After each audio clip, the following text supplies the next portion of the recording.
Olá, bom dia. Meu nome é Lourenço Ribeiro e eu li o livro e eu queria entrevistar o Sérgio Mena Barreto. Muito bom, Lourenço. Pô, olha que. Não, eu vou. Você... Tchau, Marcelo. Você não vai precisar mais voltar aqui. Olha que sensacional. O Marcelo trouxe o Lourenço e eu achava que a gente ia estar os três na mesa. E o Marcelo falou: não, vai ser só o Lourenço. Eu disse: puta, que coisa legal. Obrigado, Lourenço, pelo ter aceito o nosso convite. Tamo aí, vamos lá, vamos responder as perguntas. Eu achei muito legal que você me convidou, gostei bastante. E eu queria saber como a história nasceu. De onde veio o Quequim e a Queca? De onde nasceu a história? Nasceu da vida real, Lourenço, né? Eu tinha o Quecão, que é o pet que narra a história, né? E o Quecão viveu 16 anos comigo, né? Convivemos 16 anos. E como acontece com todos os seres humanos, e todos os bichos, e tudo que existe, né? Aquela jornada chegou ao fim terreno, né? Como a gente conhece. O fim, como a gente conhece, de carne e osso, né? E daí, então eu vivi tudo que tá no livro. E aí vários amigos olharam, nossa, essa história é incrível e tal. Eu ia escrever um outro livro sobre influência, estavam contratados por uma editora. Aí, como o pessoal fala lá na igreja, né? Maria passou na frente. Essa história passou na frente. Eu achei que, assim, é uma coisa tão incrível e é uma dor que as pessoas têm, né? A dor dessa passagem, que eu achei que todo mundo tinha que tomar conhecimento dessa história. E aí nasceu a história, né? Então, tudo que tá nesse livro é verdade. E nasceu desse jeito, assim. Quando você percebeu que a missão era uma missão espiritual? Que ele veio pra lá pra ser uma missão. De mudança espiritual, né? Pô, essa pergunta boa, hein? Olha só, na verdade, Lourenço, eu sempre tive uma vibe espiritual, né? Eu sempre achei. Até ontem eu fui falar num evento e a pessoa que me chamou, pô, vai falar de espiritualidade, uma coisa que pouco se fala, né? É óbvio, você começa a ter um cachorro, aquilo muda a sua rotina. No começo eu me arrependi, porque, cara, como que você dá conta? Alguém que viaja muito, alguém que tem uma vida muito louca, né? Como é que dá conta de cuidar de um cachorro? Mas no meio do caminho, mais ou menos, sei lá, quando ele tinha uns 3 anos, eu já estava com uns 3 anos ali com ele e tal, eu percebi que minha vida tinha mudado por causa dele, né? E que aquilo não, como tudo que acontece na vida da gente, nada é aleatório. A gente pensa que é aleatório. Ah, eu vou fazer uma coisa que não está programada. Na verdade, tudo, a maioria das coisas já estão programadas para acontecer, né? Que vão acontecer de um jeito. E aí eu percebi no meio do caminho, não tem alguma. O Quecão tá trazendo para mim uma mudança de vida, né? E aí eu comecei a me atentar, né, na missão espiritual. E todo mundo que tem pet em casa, todo mundo que tem. Não só pet, às vezes a gente tem um desafio em casa. A criança, ela tem um jeito diferente, né? A gente tem um parente que precisa de um apoio. Toda vida que você tem um desafio em casa, que você tem uma coisa que. É, isso geralmente é espiritual. Geralmente é para a gente aprender, para a gente melhorar como ser humano. Você falou que nem tudo é aleatório. Antes eu tinha uma cachorrinha chamada Bela e ela fez 1 ano e ela morreu atropelada. Daí depois veio a Estrela, que foi assim, ela apareceu muito do nada. Bem depois que Bela morreu, a Estrela apareceu, bem parecido com a sua história, que depois que um morreu, Uhum. parece que um voltou na vida do outro. É, Eu também senti isso. E é bem inexplicável como isso acontece é algumas horas. verdade. E às vezes até faleceu um pet jovem, né, de 1 ano, seja assim, numa circunstância, é atropelado, Eu recebo muita mensagem de eleitor que diz assim, o cachorro do vizinho, o meu cachorro estava passeando e o cachorro do vizinho matou o meu cachorro, né? E a pessoa às vezes me escreve, todo dia algum leitor me escreve, assim, muito chateado, ou muito. É, E aí eu sempre devolvo a pergunta, e o que você vai aprender com isso, né? E o que essa cena te ensinou? Que eu nunca mais vou deixar um cachorro solto, que eu vou ter mais cuidado, né? Então, às vezes, as coisas acontecem, né, com um propósito que a gente não imagina que seria. E a gente veio passar por aquilo, né, para aprender, né? Às vezes alguém que perde um filho, às vezes que alguém que... acontece uma coisa difícil na vida, né? Tem um acidente, a pessoa, sei lá, fica por um tempo sem poder andar. O que que aquilo tem para nos ensinar? E aquilo veio de algum sentido, tem algum sentido pra gente. Aí a sua estrela veio lá e certamente hoje você olha para ela de uma maneira que você olhava, né, diferente que você olhava para o seu primeiro pet, né?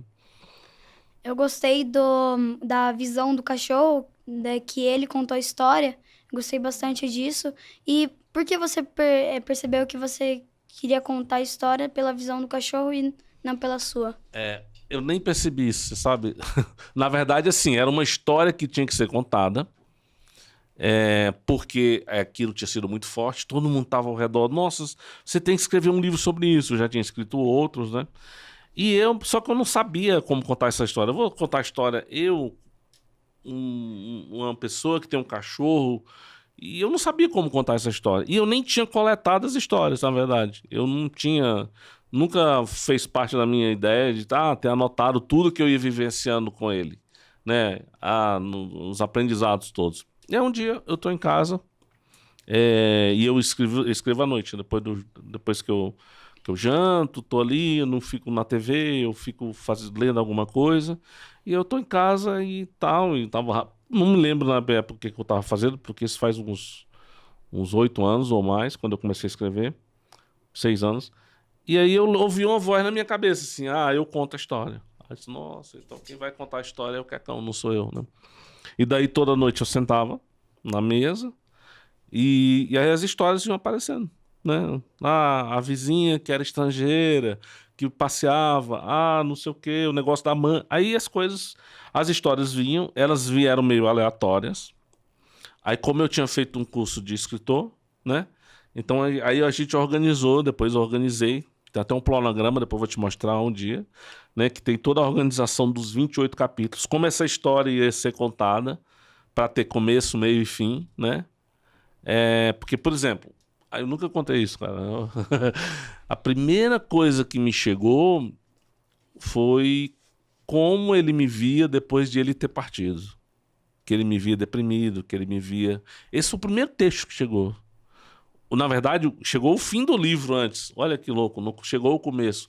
O Jardim dos Cachorros, que a gente começa com o livro, foi a última coisa que eu recebi.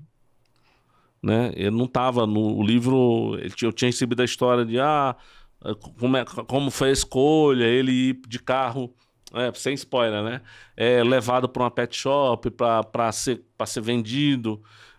Tinha tudo isso, mas não tinha o Jardim dos Cachorros. Aí, no final, aí chegou o Jardim dos Cachorros, que virou o começo do livro. Então, teve toda essa organização para deixar do jeito que você conhece o livro hoje, a história é contada. Mas todas as histórias são verdadeiras e elas foram recebidas de uma maneira aleatória, que depois viraram esse jeito de contar nessa ordem aí. Então, assim, era para ser assim, na verdade, né? Eu não tinha planejado nada. Um dia eu ouvi a voz, eu vou contar a história. Então, nasceu daí.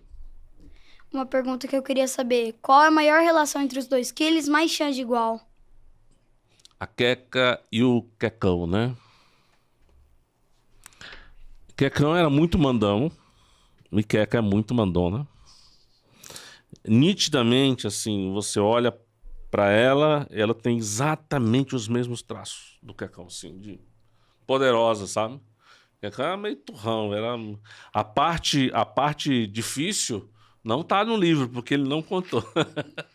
Ele não narrou as mordidas que eu levei, os desafios que ele fazia comigo dentro de casa, né? Que ele queria mandar em casa. Essa parte não tá no livro, tá?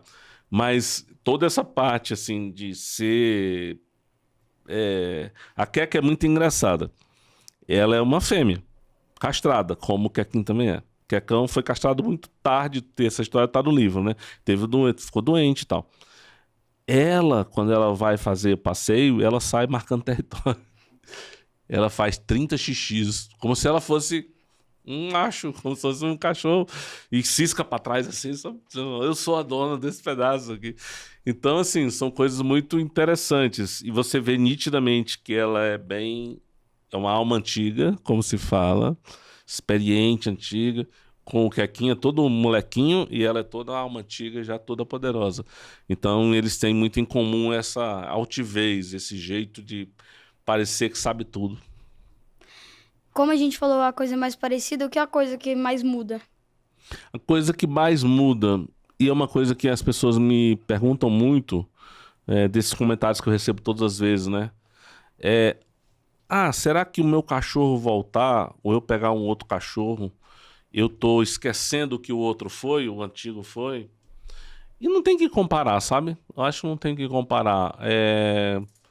O que mais muda é você perceber que aquela jornada nova é uma jornada totalmente nova, né? Que ela tá continuando, né? Voltou, ela é muito inteligente, mas é a vida dela, a jornada dela que a gente tem que respeitar.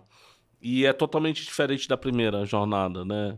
Então, a Queca tem que ser Queca, apesar de a gente saber que ela é Quecão. E o Quecão teve a jornada dele. Como em casa, se você tem mais de um filho, eu sei que vocês são 5 irmãos, né? Na casa de vocês. Cada um tem uma jornada diferente. Um vai ser mais introspectivo, o outro vai ser mais aberto. Um vai dizer, vou fazer entrevista, né? O outro jamais vai pensar nisso, né? É, alguém vai querer ir para a área dos números, né? Da matemática, outro vai querer ficar mais na área de humanas. E cada um veio vivenciar uma jornada diferente, né? Ninguém tem que ser igual a ninguém, assim. Os irmãos são irmãos. Lá em casa nós somos 3. Nós somos 3 irmãos bem diferentes. Eu tenho uma irmã que é minha alma gêmea, digamos assim, que é a mais próxima de mim. Mas assim, cada um tem uma jornada, né? Fez escolhas diferentes, acredita em coisas diferentes. Esse é o lindo da vida. Então a Queca tá lá na jornadinha dela. Ela é Quecão, mas ela tá na jornada dela. Então ela é bem diferente, uma menina, uma cachorra, né? Uma fêmea. Mas ela continua lá, passando em cada local, fazendo xixi, marcando território. Como você transformou tudo num livro? Como você pensou em transformar tudo num livro? Isso aí foi aquele negócio que eu falei. Aí, quando eu recebi as histórias todas, aí eu vi que tinha que ter uma organização, né? Porque não dava para ser uma história aleatória, porque senão seriam contos, que é um outro tipo de livro. Você conta histórias, né? Hoje eu vi uma pessoa na praça, a pessoa fez isso. Aí no outro dia aí tem um outro conto que você diz: uma mulher velhinha estava atravessando a rua e eu ajudei ela. É outro conto.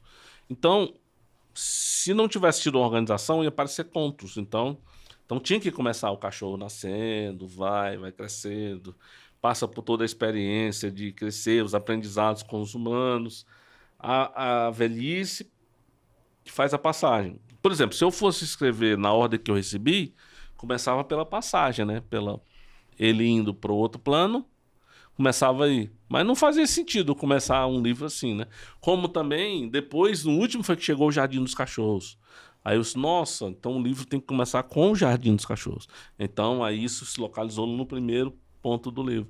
Então, como que eu consegui organizar? Porque eu já tinha feito cursos de escritor e tal. Então, isso facilitou. Por sinal, um dos maiores elogios que eu recebi desse livro foi do meu professor do curso de literatura, o James Maxwell. Ele mora na Inglaterra. Eu mandei o livro para ele é brasileiro, mas mora lá. E ele disse, gente, chegou num ponto do livro que eu comecei a chorar, desesperadamente, eu não parava de chorar. E ele gravou um vídeo sobre isso, né? E é muito difícil para um escritor passar emoção no livro. Imagina, eu não te conheço. Você leu o meu livro, você não me conhecia. Aí você lê um texto. Inclusive, você leu o livro original, né? Você leu o livro verde aqui, você leu esse. Então ele leu esse aqui, que é um livro-texto como outro qualquer, que tem algumas ilustrações.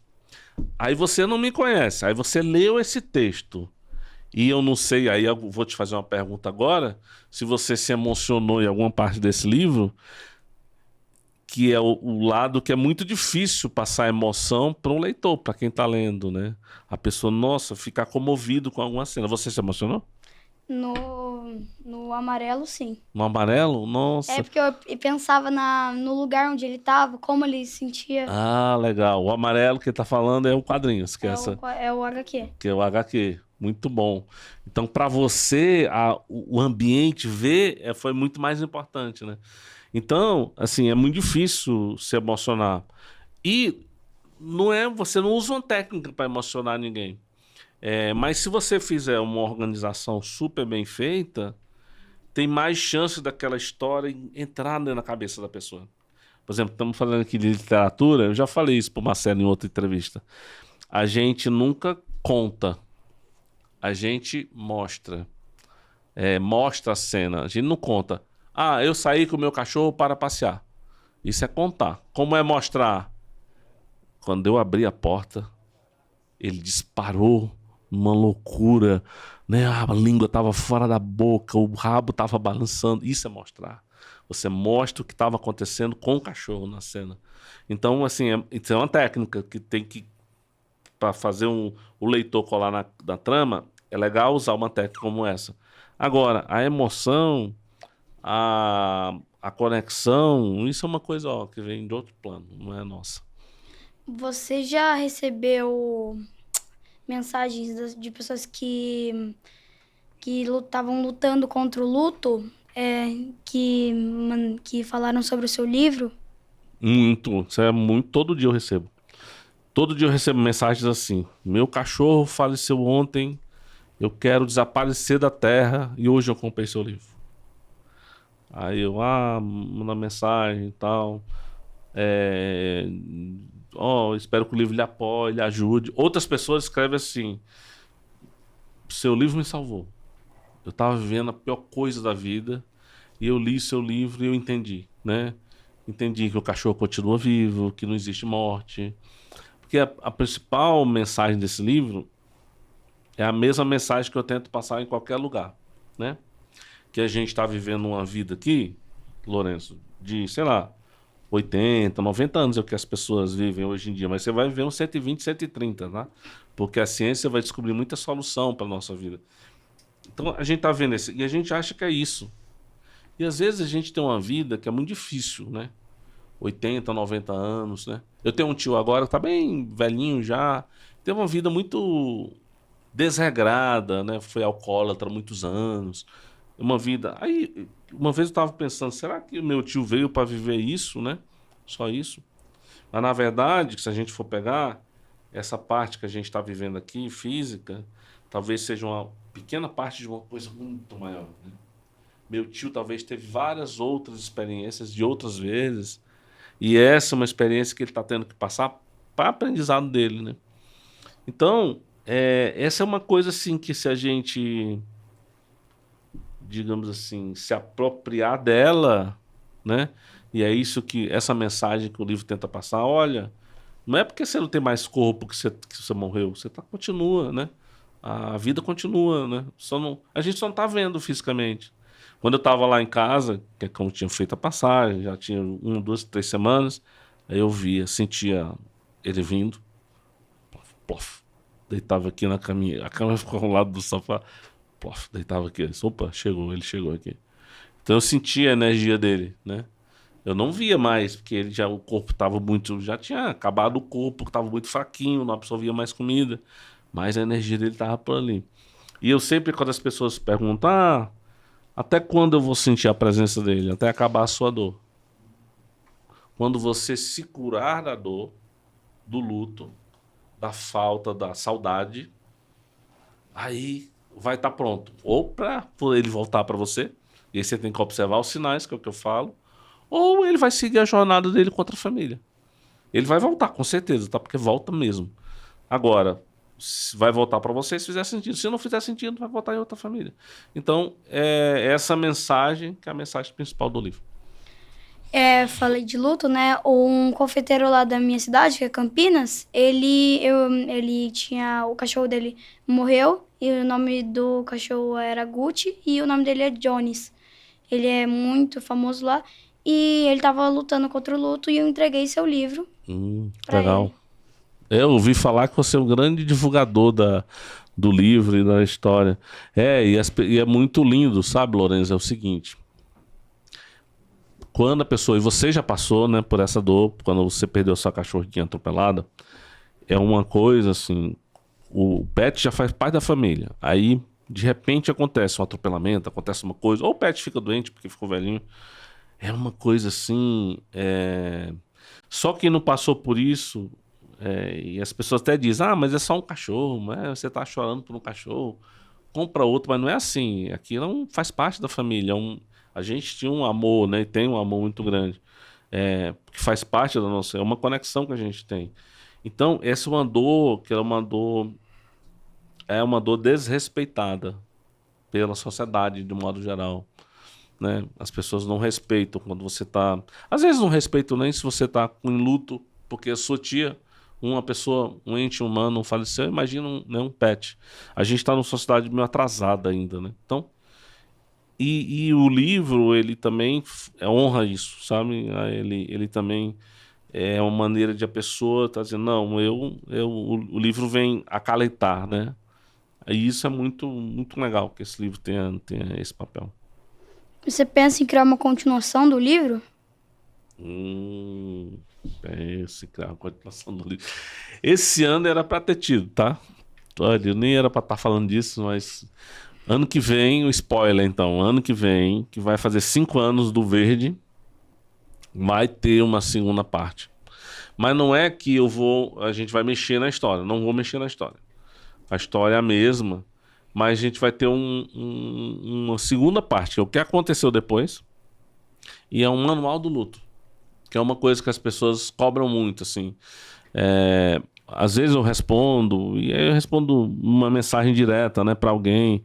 Claro, nunca dá para ser profundo o suficiente como se tivesse um guia. E o luto tem várias etapas, tem 5 etapas. Então, o livro ele vai ter umas 50 páginas a mais. A capa, olha, eu dando mais spoiler ainda, mas você tocou um entrevistador tão especial e fez essa pergunta, então a capa não vai ser mais o Quecão, a capa vai ser a Queca e vai ser rosa, para ser diferente desse e desse, né? A pessoa sabe, eu quero o livro da capa rosa, porque ele tem o manual do luto. Então esse vai continuar. Esse vai continuar.